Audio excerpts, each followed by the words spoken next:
Hello everyone. আশা কৰো সকলোৱে ভালে আছে। আজি লক্ষ্মীকান্তৰ চেপ্টাৰ নম্বৰ 64 ষ্টাৰ্ট কৰিছো। যিটো নেকি আদাৰ কনষ্টিটিউচনেল ডাইমেনশ্যনছ যিটো আমাৰ পাৰ্ট আছে সেইটো পাৰ্টৰ আণ্ডাৰত আহিব। তো চাব কোঅপাৰেটিভ ছ'চাইটি আপোনাৰ কনষ্টিটিউচনেল ষ্টেটাছ কেতিয়া পাইছিলে 2011ত পাইছিলে through 97th constitutional amendment act. Okay, so in this context, it made the following three changes in the constitution. So, যিহেতু constitutional status পাইছিলে, এটা article আহি গৈছিলে cooperative society কাৰণে. Which article? মনত ৰাখিব article 191. তাৰপিছতে আমাৰ যিটো DPSP, Directive Principles of State Policy, আমাৰ সেই provisionৰ আণ্ডাৰতো আমাৰ cooperative society বিষয়ে উল্লেখ আছে, যিটো নেকি আমাৰ article 43B আণ্ডাৰত পৰে। তাৰপিছতে part 9B in the constitution which is entitled the cooperative societies article 243ZH to 243ZT গতিকে এই তিনিটা মানে provisionৰ আণ্ডাৰত আমাৰ cooperative society বিষয়ে উল্লেখ আছে আমাৰ constitutionখনত। So part 9B to specially মনত ৰাখিব আৰু so part 9B of the constitution contains the following provisions. কি provisions আছে part 9B. So incorporation of cooperative societies. যে state legislature প্ৰয়োজন অনুযায়ী মানে ৰেগুলেশ্যন কৰিব পাৰে cooperative societyৰ ক্ষেত্ৰত। So ইয়াতে state legislatureৰ মানে power থাকে। তাৰপিছতে number and term of members of board and its office bearers. So আৰু যিখন board থাকিব এই boardখনত কিছুমান member থাকিব। Okay, so hey member খিনিকো state legislature মানে provide কৰে। But the maximum number of directors of a cooperative society shall not exceed 21. আৰু maximum to ধৰি দিয়া থাকে 21 বুলি তাতকে বেছি মানে member থাকিব নোৱাৰিব। The state legislature shall provide for the reservation of 1 seat for the SC or ST and 2 seats for women. So reservation system থাকিব আৰু সেই members খিনিৰ এটা term থাকে যেটো নেকি 5 years তাৰপিছতে ইলেকশনো হয় election of members of board so যেতিয়া সেই টাৰ্মটো শেষ হ'ব হয় সেই 5 বছৰটো তাৰে আগে ইলেকশনটো কন্ডাক্ট কৰা হয় to ensure that the newly elected members assume office immediately on the expiry of the term of the office of members তাৰপিছতে audit of accounts of cooperative societies so এই ক্ষেত্ৰতো state legislature কিছুমান provisions বনায় যাতে accounts বিলাক maintain হৈ থাকে cooperative society okay and the auditing of such accounts at least once in its financial year এবছৰত at least এবাৰ audit কৰা হয় okay আৰু এই ক্ষেত্ৰত minimum qualifications খিনি ধৰি দিয়া হয় auditor জনৰ বা experience খিনিও মানে ধৰি দিয়া হয় যে সেই auditor জনৰ এইখিনি qualification লাগিব বা experience থাকিব লাগিব every cooperative society shall be audited by an auditor or auditing firm appointed by the general body of the cooperative society আৰু যিজন auditor বা auditing firm সেই cooperative society খনত audit কৰিব তাক সেই cooperative society কি কৰে appoint কৰে okay আৰু যিখিনি report ওলাই সেই auditor পৰা সেইখিনি state legislature আগত মানে সেইখিনি দেখুৱাব লাগে okay so right of a member to get information আৰু state legislature কি কৰে যে state legislature may provide for access to every member of a cooperative society to the books information and accounts of the cooperative society to ensure the participation of members in the management of the cooperative society এইটো ক্ষেত্ৰতো state legislatureৰে power থাকে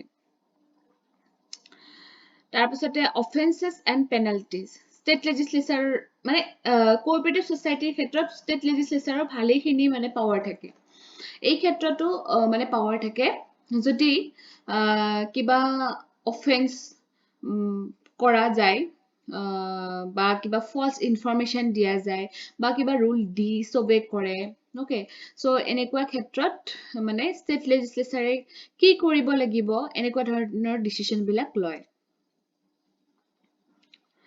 application to union territories, President may direct that the provisions of this part shall not apply to any union territory or part as he may specify in the notification. Okay, the state or khetrat beleg hobo, kintu union territories or khetrat president he direct kore. Jeneke amar state or khetrat state legislature koribo, union territory khetrat kintu itu president he mane he akore. Je itu keneke solibo cooperative society to.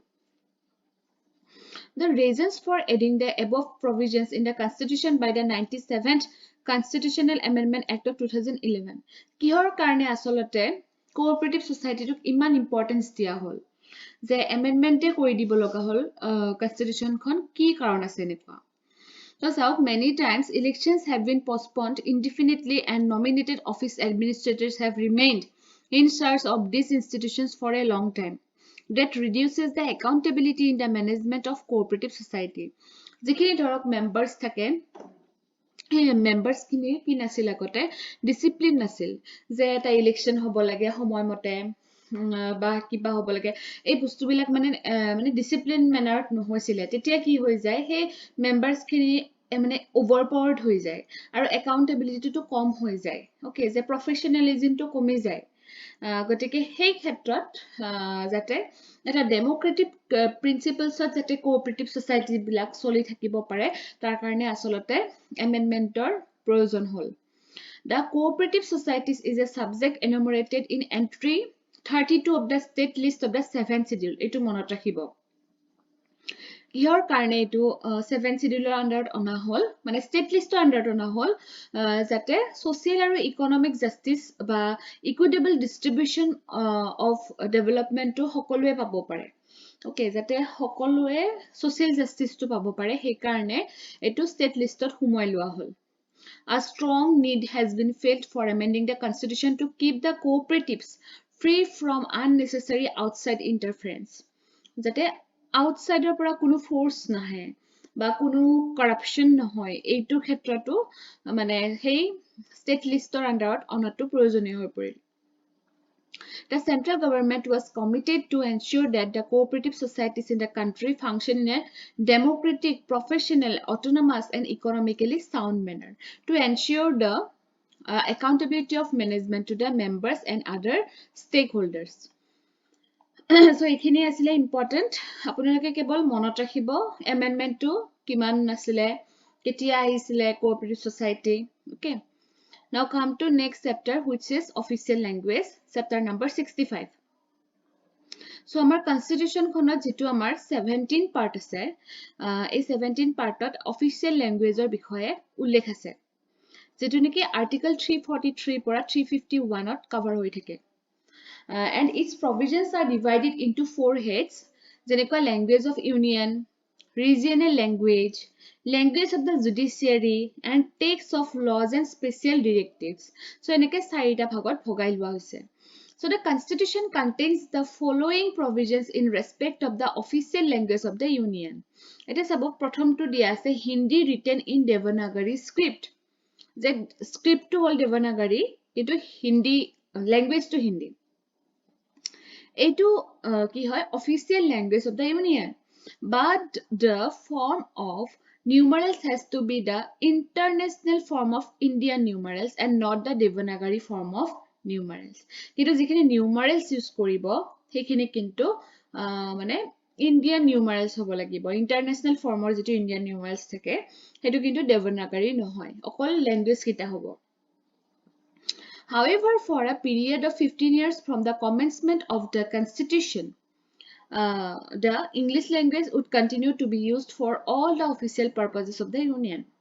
So, 1950 para 1965 a period to ji kono official kam, mane union level or ji kono official kam, mane English language ote mane heya hoy, upolobdho hoy. Okay, so even after 15 years, aru India independent war 15 বছৰ পিছতো the parliament may provide for the continued use of English language for the specified purpose. The English language to 15 বছৰলৈকে চলি থাকিল. At the end of 5 years, the President should appoint a commission to make recommendations with regard to the progressive use of Hindi language, restrictions on the use of the English language and other related issues. তো লাহে লাহে কি হল প্ৰেসিডেন্টে এখন commission বনালে যাতে আমাৰ যেহেতু ভাৰত কি হয় ন হিন্দুস্তান আমাৰ হিন্দী ল্যাঙ্গুৱেজটো কি হয় আমাৰ মানে ভাৰতীয় ভাষা হয় গতিকে ইয়াৰ প্ৰগ্ৰেছিভ ইউজটোৰ কাৰণে প্ৰেসিডেন্টে এখন কমিশন এপইন্ট কৰিলে So a committee of parliament is to be constituted to examine the recommendation of the commission and to report its views on them to the president. So hey committee khone কি কৰিলে যে সেই recommendation খিনি মানে যিখন commission বনালে প্ৰেসিডেন্টে সেই commission খনৰ যিখিনি ৰিকমেন্ডেশন সেইখিনি মানে এক্সামিন কৰিলে আৰু সেই ৰিপোৰ্ট খিনি তেওঁলোকে এক্সামিন কৰি যিটো ৰিপোৰ্ট পালে সেই ৰিপোৰ্টটো প্ৰেসিডেন্টক জনাব লাগিল সো 1955 ত কি হৈছিল The president appointed an official language commission under the chairmanship of BZ Kher.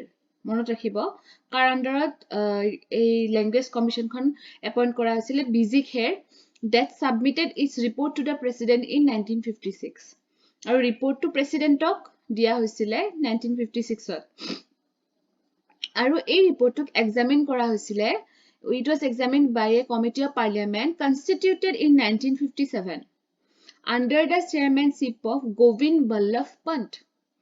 Ako examine korile. However, another official language commission was not appointed in 1960. Aru kitu belek language commission appoint kora hua nasil. So subsequently the parliament enacted the official language act in 1963. So 1963 এখন act ahi gol jitue neki English to continue koribo dile. Okay, so notably the act enables the use of English indefinitely. Say English to hodai use hoi thakibo. Further, this act was amended in 1967. So tak amend he korile aku. Thik ase, so amend korile kiyor karone to make the use of English in addition to Hindi compulsory in certain cases. যে হিন্দি লগতে ইংলিশটো কো মানে হেয়া কৰিলে okay compulsory কৰিলে তাৰ পিছত সব ৰিজনাল ল্যাঙ্গুৱেজৰ কথা আহিলে যেনেকৈ আমাৰ অসমত অসমীয়া ভাষা বা বেংগলত বেংগলী ভাষা এবিলা কৈছে ৰিজনাল ল্যাঙ্গুৱেজেস that the constitution doesn't specify the official language of different states in this regard it makes the following provisions to sabo the legislature of a state may adopt any one or more of the languages in use in the state or Hindi as the official language of that state যিকোনো স্টেটৰ লেজিসলেচাৰ খনে state লেজিসলেচাৰ খনে যে এটা বা তাতকৈ বেছি language adopt কৰি লব পাৰে বা হিন্দীটোক এডপ্ট কৰি লব পাৰে as official language of that state only okay so until that English is continue as official language of that state আৰু যেতিয়ালৈকে নলয় তেতিয়ালৈকে ইংলিশটো অফিচিয়েল ল্যাঙ্গুৱেজ হিচাপে চলি থাকিব এটা এক্সাম্পল ক'ব পাৰো আমি অন্ধ্ৰ প্ৰদেশৰ ক্ষেত্ৰত তেলুগু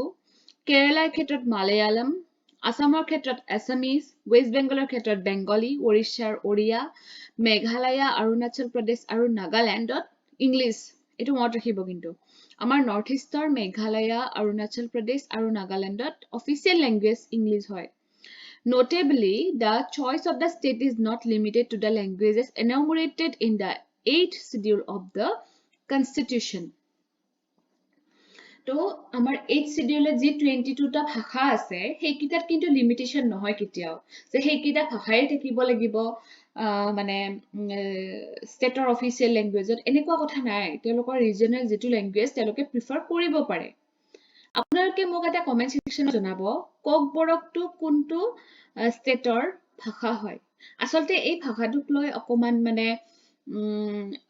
এটো কাৰেন্ট এফেয়াৰ্ছত আছিল কোকবৰক ভাষাটোক লৈ পেলাই মানে অফিচিয়েল ল্যাঙ্গুৱেজ হোৱাৰ ক্ষেত্ৰত সেই কাৰণে মই সুধিছো আপোনালোকক কোকবৰকটো কোনটো ষ্টেটৰ অফিচিয়েল ল্যাঙ্গুৱেজ বা কোনটো ষ্টেটৰ ল্যাঙ্গুৱেজ হয় এটো জনালে হল okay So official language of the union that is English. So unionor into official language to English hoy. And it would remain the link language for communication between the union and states or between various states. Jeneko amar India aru Ohomor majot jodi kiba kotha hoy tetia Englishot hobo ba dukhon stateor majot jodi kotha hoy Englishot hobo but two or more states are free to agree to use Hindi. Kintu jodi dukhon state Hindit kotha patibo bisare tetia okay ase. The Official Language Act of 1963 lays down that English should be used for purposes of communication between the Union and the non-Hindi states. যে এখন Hindi state আৰু এখন non Hindi state তেতিয়া কিন্তু ইংলিছত কথা পাতিব further where Hindi is used for communication between a Hindi and non-Hindi states, such communication in Hindi should be accompanied by an English translation. আৰু যদি কিবা কাৰণত suppose এখন ষ্টেটে ইংলিছ নাজানে হিন্দীয়ে জানে অকল আৰু বাকিখনে ইংলিছ জানে তেতিয়াহ'লে কি হ'ব এখনে হিন্দীত ক'ব আৰু লগত এজন ট্ৰান্সলেটৰ থাকিব লাগিব তেওঁ ইংলিছত ট্ৰান্সলেট কৰি দিব হেনেকুৱাও কৰে. So when the president is satisfied that a substantial proportion of the population of a state desire the use of any language spoken by them to be recognized by that state, then he may direct that such language shall also be officially recognized in that state. যদি বহুতখিনি পপুলেশ্যনে এটা language হোৱাটোৱে বিচাৰে তেতিয়াহ'লে প্ৰেচিডেণ্টে তেতিয়া ক'ব পাৰে direct কৰিব পাৰে যে আমাৰ ষ্টেটৰ এইখন ষ্টেটৰ অফিচিয়েল লেংগুৱেজ এইটোৱে কৰি দিয়া হওক. So language of the judiciary and text of laws. যেতিয়া সুপ্ৰিম কোৰ্ট বা হাই কোৰ্টৰ প্ৰচিডিংছ বিলাক হয় সেইবিলাক ইংলিছ লেংগুৱেজত হ'ব. ইয়াতে এক নম্বৰত দিয়াই আছে যে the following are to be in English language only. Supreme court আৰু হাই কোৰ্টৰ প্ৰচিডিংছ বিলাক ইংলিছ লেংগুৱেজত হ'ব. তাৰপিছতে authoritative text of a bills, acts, ordinances, orders, rules, regulations বা এইবিলাক যেতিয়া চেণ্ট্ৰেল ষ্টেট লেভেলত হ'ব এইবিলাক ইংলিছ লেংগুৱেজতে হ'ব. The governor of a state with the previous consent of the president can authorize the use of Hindi or any other official language of the state. যেতিয়া ষ্টেটৰ ক্ষেত্ৰত কথাটো আহি পৰে তেতিয়া গভৰ্ণৰে প্ৰেচিডেণ্টৰ কনচেণ্ট লৈ হিন্দী অথবা যিটো ষ্টেটৰ যিটো অফিচিয়েল লেংগুৱেজ সেই হিচাপত মানে ইউজ কৰিব পাৰে. ওকে কিন্তু জাজমেণ্টৰ ক্ষেত্ৰত কিন্তু সদায় যিটো হাইকোৰ্টৰ কথা আহি পৰিব ইংলিছতে হ'ব. বাকি ক্ষেত্ৰত পাৰিব. Similarly, a state legislature can prescribe the use of any language. The state legislature কিন্তু language prescribe কৰিব পাৰে ইংলিছত বাদে বাকিখিনি with respect to bills, acts, ordinances, orders, rules, regulations. The Official Language Act of 1963 lays down that Hindi translation of acts, ordinances, orders, regulations, and bylaws. তাৰপিছত মনত ৰাখিব every bill introduced in the parliament is to be accompanied by a Hindi translation. এইটো মনত ৰাখিব যে Hindi translation এটা লাগিব কিন্তু পাৰ্লিয়ামেণ্টত যেতিয়া এখন বিল ইন্ট্ৰডিউচ কৰা হয়. The act also মানে লেংগুৱেজ এক্টৰ কথা কৈ আছে 1963. So this act also enables the governor of a state with the previous consent of the president to authorize the use of Hindi or any other official language of the state for judgment, decrees or orders passed by the High Court of the state, but they should be accompanied by an English translation. যদি মানে ধৰক maximum মানুহে ইংলিছটো বুজি নাপায় তেতিয়া হিন্দী বা বেলেগ লেংগুৱেজত মানে অথৰাইজ কৰিব পাৰে কিন্তু প্ৰিভিয়াছ কনসেন্ট লাগিব প্ৰেসিডেন্টৰ কিন্তু লগতে এটা কিন্তু ইংলিছ ট্ৰান্সলেচন লাগিবই. So Parliament has not made any provision for the use of Hindi in the Supreme Court. কিন্তু Supreme Courtৰ ক্ষেত্ৰত কেতিয়াও মানে বেলেগ লেংগুৱেজৰ কথাই নাহে তাতে অনলি ইংলিছতে মানে থাকি যায় বস্তুখিনি ইংলিছ লেংগুৱেজত. So special directives কিছুমান দিয়া আছে যেনেকুৱা protection of linguistic minorities. So every aggrieved person has the right to submit a representation for the redress of any grievance to any officer or authority of the union or state in any of the languages used in the union or in the state. এইখিনি আপোনালোকে PDFs পঢ়ি ল'ব ধৰক ইমান important নহয় আসলতে তথাপিতো মই যিখিনি বোল্ড কৰি দিছো এইখিনি পঢ়ি ল'ব এইটো কৈ দিছো the president should appoint a special officer for linguistic minorities to investigate all matters related to the constitutional safeguards for linguistic minorities. যদি linguistic minority থাকে কোনোবা তেতিয়া তেখেতসকলৰ সেই ভাষাটোক সংৰক্ষণ কৰি ৰখাৰ কাৰণে প্ৰেসিডেন্টে এজন স্পেশাল অফিচাৰ এপইন্ট কৰি ল'ব পাৰে আৰু যে হেনেকুৱা ধৰণৰ ৰিপৰ্টছ বিলাক পাৰ্লিয়ামেন্টক কিন্তু শো কৰিব লাগিব বা ষ্টেট গভৰ্ণমেন্ট যদি কনসাৰ্ন হৈ থাকে ষ্টেট গভৰ্ণমেন্টকো পঠাব লাগিব.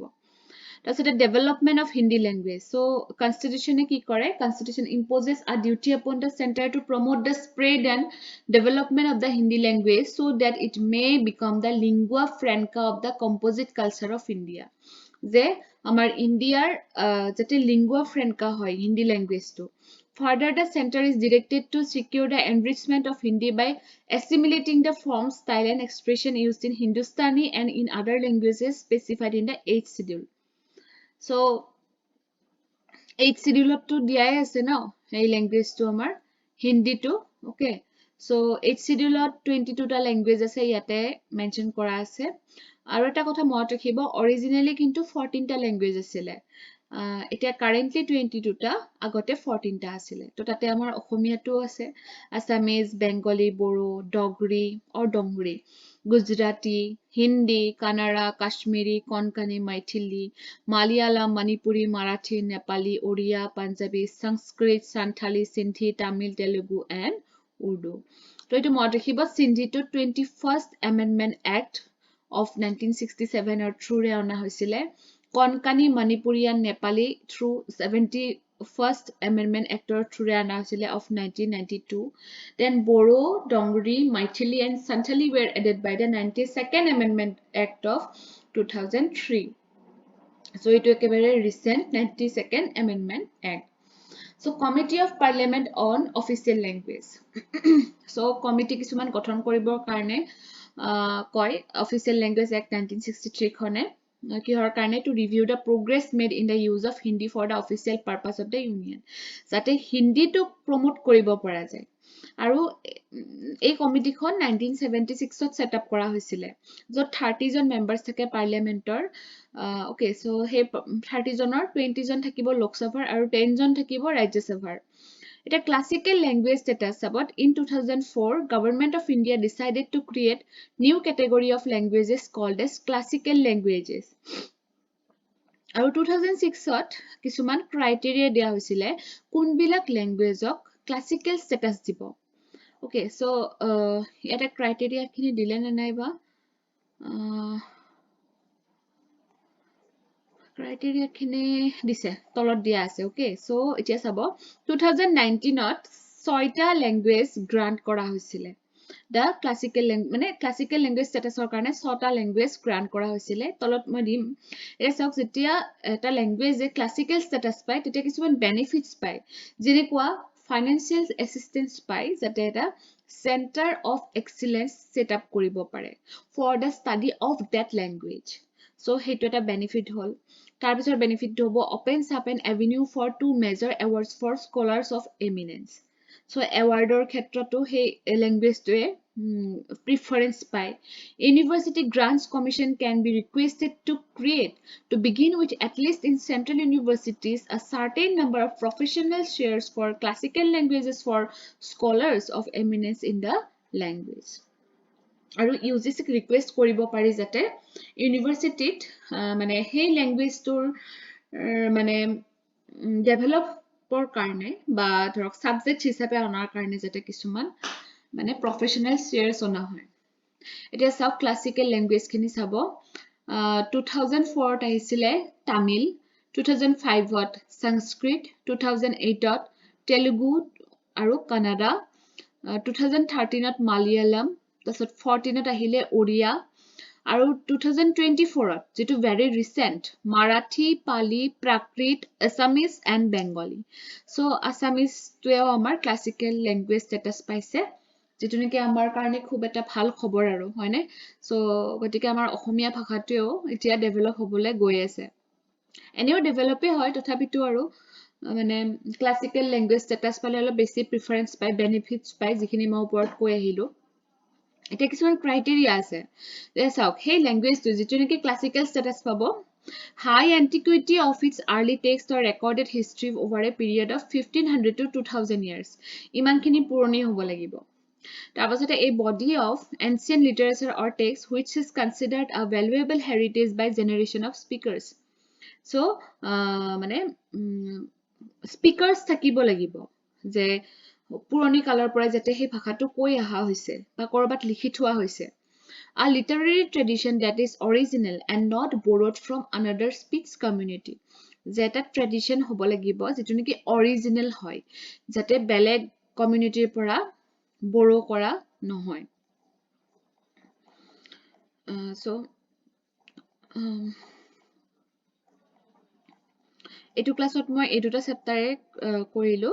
নেক্সট ক্লাছত বাকিখিনি কভাৰ কৰিব ট্ৰাই কৰিম। Okay, thank you for watching the video.